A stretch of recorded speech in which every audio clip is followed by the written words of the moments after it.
வணக்கம் நேயர்களே.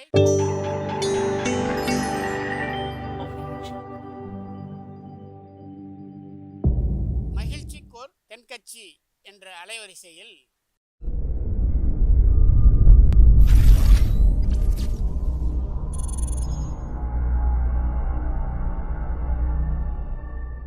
சிரிப்போம், சிந்திப்போம், செயல்படுவோம் என்ற தொடர் நிகழ்ச்சி தினமும் காலை 8 மணிக்கு யூடியூப் அலைவரிசையில் ஒளிபரப்பாகும் என்பதை மகிழ்ச்சியோடு தெரிவித்துக் கொள்கிறோம்.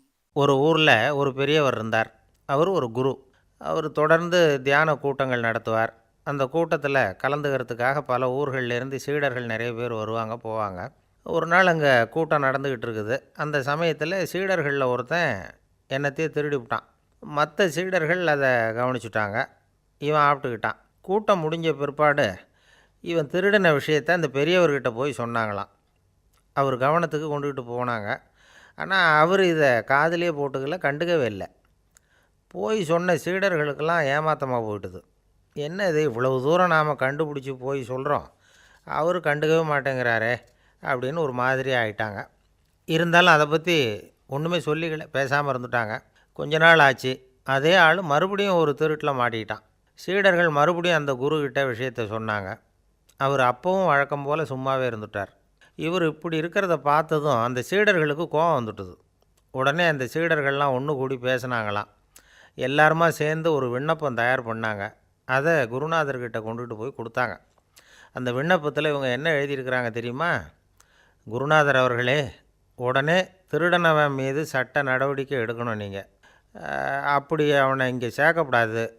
நீங்கள் சேர்த்திங்கன்னா நாங்கள் இங்கே இருக்கிறத பற்றி யோசிக்க ஆரம்பிச்சிருவோம். அவனை இந்த மடத்தை விட்டே துரத்தி பண்ணணும்.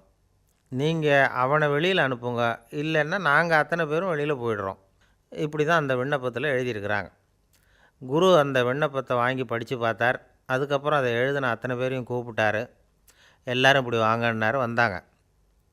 இப்படி என் எதிரில் உட்காருங்கன்னார். உட்காந்தாங்க. அப்புறம் சொன்னார், இதை பாருப்பா, நீங்கள் எல்லோரும் புத்திசாலிகள். உங்களுக்கு எது நல்லது எது கெட்டதுங்கிறது நல்லா தெரியும். நீங்கள் மேற்கொண்டு ஏதாவது படிக்கணும்னு நினச்சா வேறு எங்கே வேணும்னாலும் போகலாம். அதுக்கு நான் தடை சொல்ல மாட்டேன். ஆனால் உங்களால் குற்றம் சாட்டப்பட்ட அவன் இருக்கானே, அவன் எப்படின்னா அவனுக்கு எது நல்லது எது கெட்டதுங்கிறதெல்லாம் தெரியாது. அதனால தான் திருடுறான். நீங்கள் சொல்கிறது மாதிரி அவனை அடித்து துரத்தி விடுறோம்னு வச்சுக்கோங்க, அவனுக்கு எப்படி நல்லது கெட்டது தெரியும்? அவனுக்கு அதை யார் சொல்லி கொடுக்குறது? அதனால் இங்கேயே இருக்கட்டும், அதுதான் சரி. இதுக்காக நீங்கள் எல்லோரும் என்னை விட்டுட்டு போனாலும் சரி, அவனை நான் விரட்ட மாட்டேன் அப்படின்னு விட்டாரான். இவ்வளவையும் திருடனை அந்த சீடன் கேட்டுக்கிட்டே இருந்திருக்கான். அவன் கண்களில் கண்ணீர். அப்படியே எழுந்திரிச்சு வந்தான். குரு காலில் விழுந்தான்.